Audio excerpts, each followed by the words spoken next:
Tugas UTS Psikologi Umum.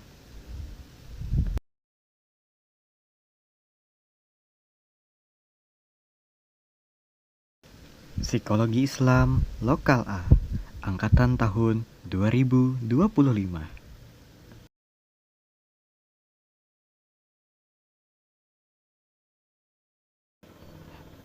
Halo, perkenalkan, nama saya Muhammad Lutfi Uwais dengan NIM 25010304083. Jadi, pada video kali ini saya akan menjelaskan terkait konsep dasar psikologi umum. Jadi, cabang-cabang psikologi yang paling relevan berdasarkan tema yang saya angkat adalah psikologi sosial, yang mana psikologi sosial berfokus pada bagaimana pikiran, perasaan, dan perilaku seseorang dipengaruhi oleh kehadiran orang lain, baik nyata maupun tidak nyata, termasuk media sosial. Teori ini didukung oleh Albert Bandura dengan bukunya Social Learning Theory, yang mana buku ini membahas tentang manusia belajar perilaku dengan mengamati orang lain, termasuk lewat media digital.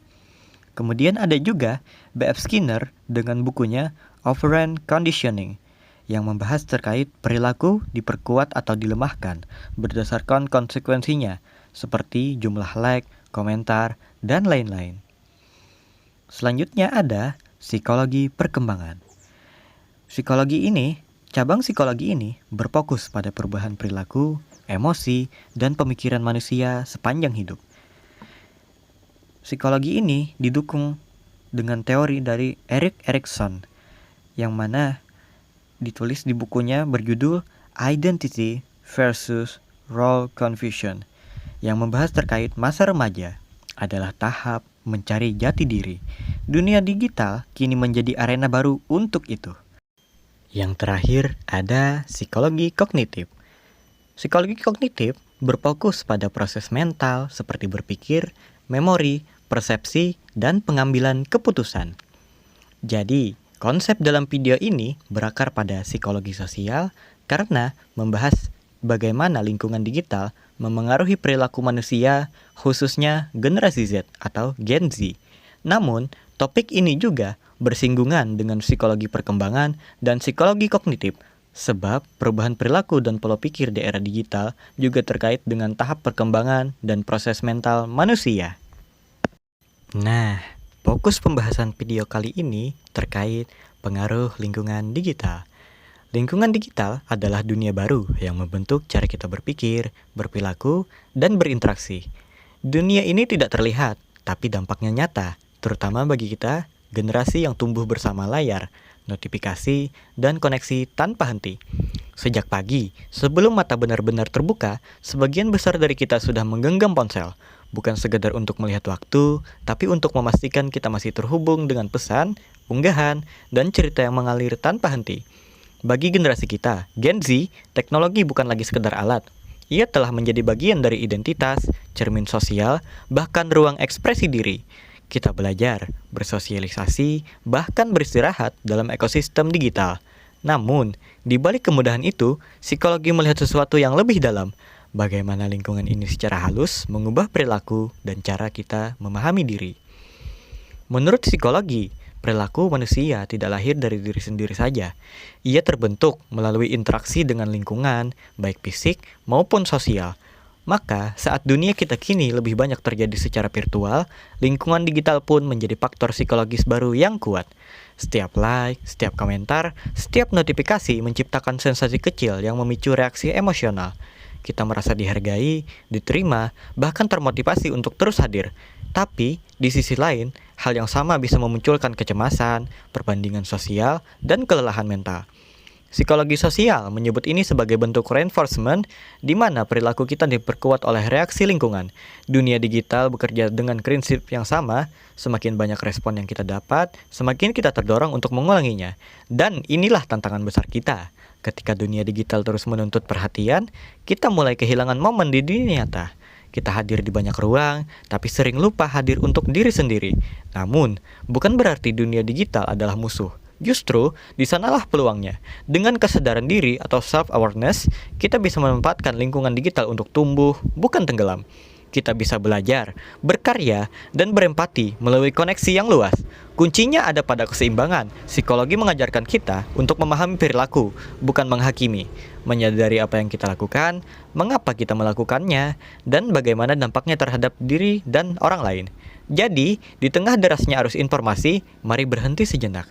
Tanyakan pada diri sendiri, apakah aku masih mengendalikan apa yang kulakukan, ataukah aku sedang dikendalikan oleh layar di tanganku?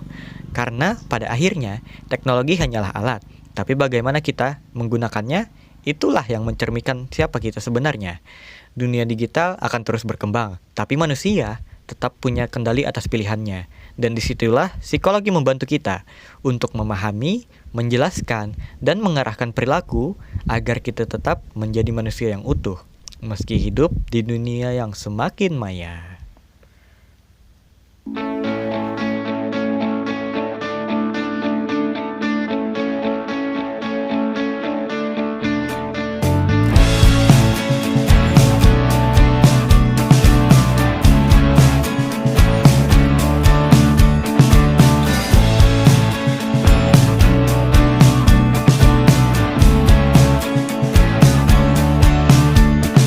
Rayakan hari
Hidup adalah tentang bagaimana kamu menikmati momen yang kamu alami, baik itu di dunia nyata ataupun di dunia maya.